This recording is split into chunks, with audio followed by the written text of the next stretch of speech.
यीशु मसीह के नाम में मेरी तरफ से आपको बहुत बहुत सलाम एंड वेलकम। आज की वीडियो इब्रानियों पहले बाब पर है, जहां पर यीशु मसीह की अलूहियत का भरपूर इजहार किया गया।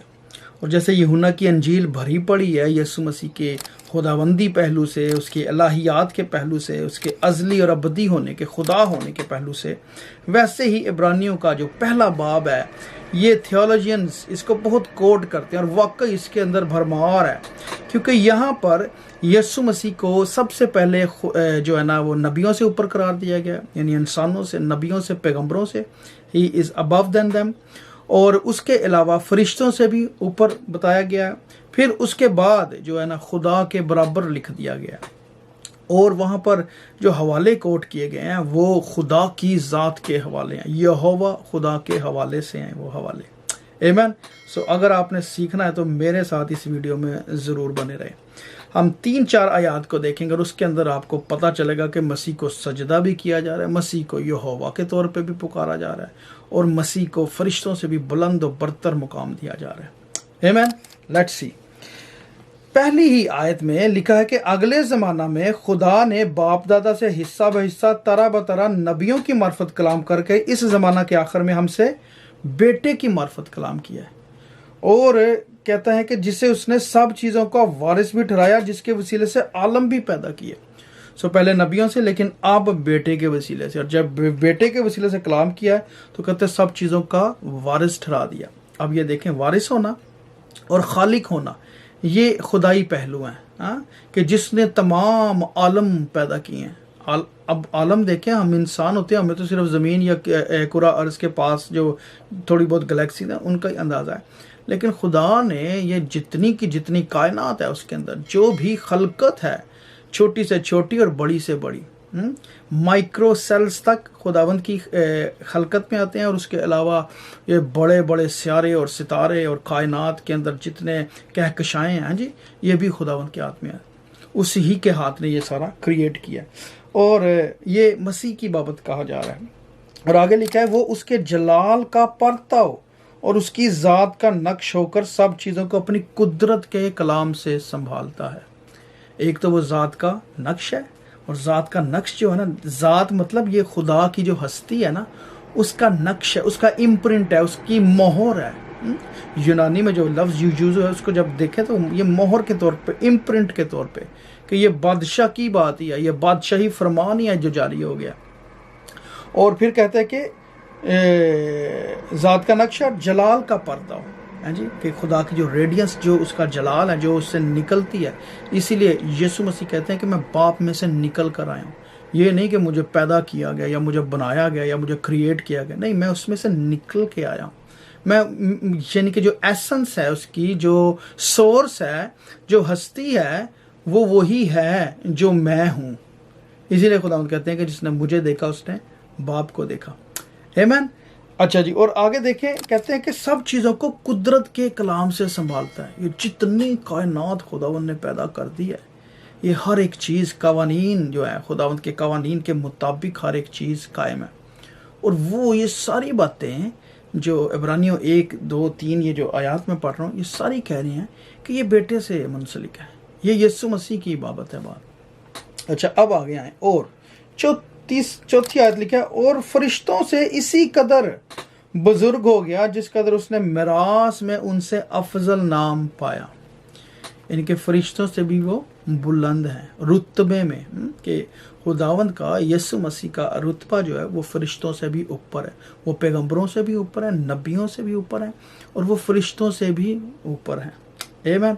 अब आए आगे जो बातें हला के रख देती हैं, जो कहते हैं कि जी कहाँ पर लिखा है कि यीशु खुदावंद है या मसीह को खुदा कहा गया, ये उनके लिए। और देखें, पहले 6 आयत देख लें। इधर कहते हैं, जब पिलोठे को दुनिया में फिर लाता है तो कहता है कि खुदा के सब फरिश्ते उसे सजदा करें। खुदा के सब फरिश्ते किसे सजदा करें जी? उसे, बेटे को, यीशु मसीह को। सो फरिश्ते तो सिर्फ खुदा को ही सजदा करते हैं, है जी, क्योंकि वो उसी ही की मखलूक है, खुदा ने क्रिएट किया, खुदा ने बनाया। और वो कह रहे हैं कि ये बेटे को सजदा करें।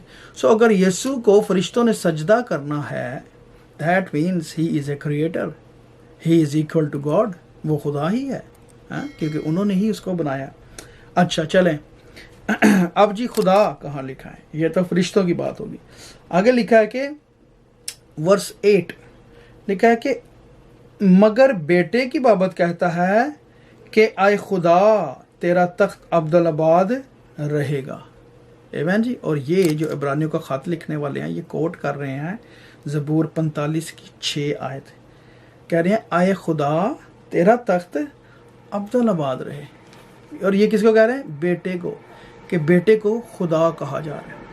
और जब ये आयत कोट हो रही है तो दैट मीन्स कि वो जो यहोवा खुदा के लिए बात कही जा रही है वो उसको यीशु मसीह के साथ मंसूब कर रहा है, वो उसके साथ बांध रहा है कि बेटे की बनिस्बत ये कहा गया कि आए खुदा तेरा तख्त अब्दुल-आबाद रहे। खुदा अब्दुल-आबाद, और कोई हस्ती नहीं है। और यहाँ पर ये बाइबल मुकद्दस में नए अहदनामे में इब्रानियों की किताब 1:8 में लिखा हुआ है आए खुदा यीशु मसीह नासरी के लिए। अच्छा जी, अब आए जी एक और वर्स वर्स 10 जब हम देखते हैं तो वहाँ पर लिखता है, बेटे की बात ही चल रही है, कहता है और ये कि आए खुदावंद तूने इब्तिदा में ज़मीन की नींव डाली और आसमान तेरे हाथ की कारीगरी हैं। ओहो, this is an I opening, ये तो आंखें खोल देने वाला हवाला है। क्या जी, बेटे को क्या कह रहे हैं? आए खुदावंद तूने इब्तिदा में ज़मीन की नींव डाली। किसने डाली नींव? तो खुदा ने कहा। खुदा ने कहा सारी दुनिया मेरे हाथ की कारीगरी है। और ये भी हवाला कोट हो रहा है ज़बूर 102 और उसकी 25 आयत से आगे जब आप पढ़े ना तो सारा हवाला यहोवा खुदा के लिए है कि मेरे हाथों ने ज़मीन की बुनियाद डाली, आसमान को कायम किया, मैंने ही ताने, सब कुछ मैंने ही किया। और यहाँ पे क्या कहा जा रहा है जी? आए खुदावंद तूने इब्तिदा में ज़मीन की नींव डाली, आसमान तेरे हाथ की दस्तकारी है, वो नेस्त हो जाएंगे मगर तू बाकी रहेगा, और वो सब पोशाक की मानिंद पुराने हो जाएंगे। तू उन्हें चादर की तरह लपेटेगा और वो पोशाक की तरह बदल जाएंगे, मगर तू वही है और तेरे बरस ख़त्म ना होंगे।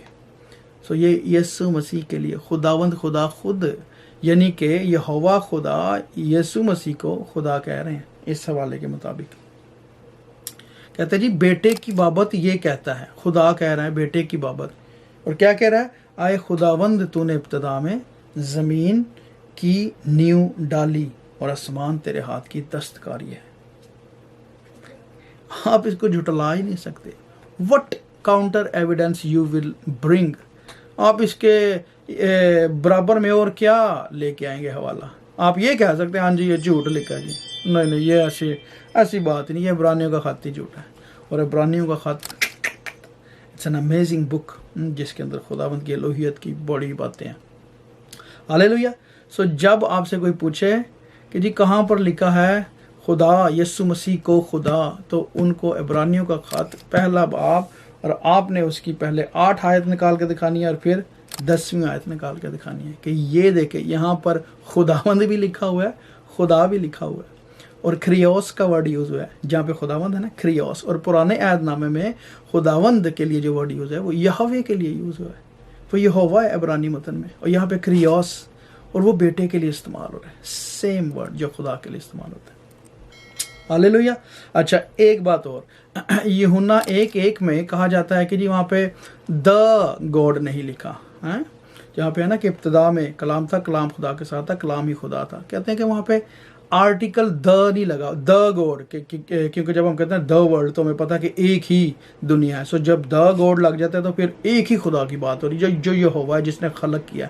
तो मैं आपको एक बात बताऊं, यहाँ पर द गॉड लिखा हुआ है। यूनानी मतन में आर्टिकल ऐसे ओ की तरह का होता है, वो आर्टिकल डेफिनेट आर्टिकल इसके साथ इस्तेमाल हुआ है। सो द गॉड लिखा हुआ है। सो कोई किसी किस्म का क्या कहना चाहिए, रत्ती भर भी शको शुबा नहीं रह जाता जब हम इब्रानियों 1 से आयत से लेकर तकरीबन 13-14 आयत तक आप देखें तो इसके अंदर मसीह की अलूहियत है। खुद यीशु मसीह को खुदा के बराबर कहा गया है, सजदा किया गया है। कहते हैं कि हर एक चीज़ उसने क्रिएट की है और जो कुछ उसने क्रिएट किया वो अपने कलाम की कुदरत से उसको संभालता है। आमीन। God bless you.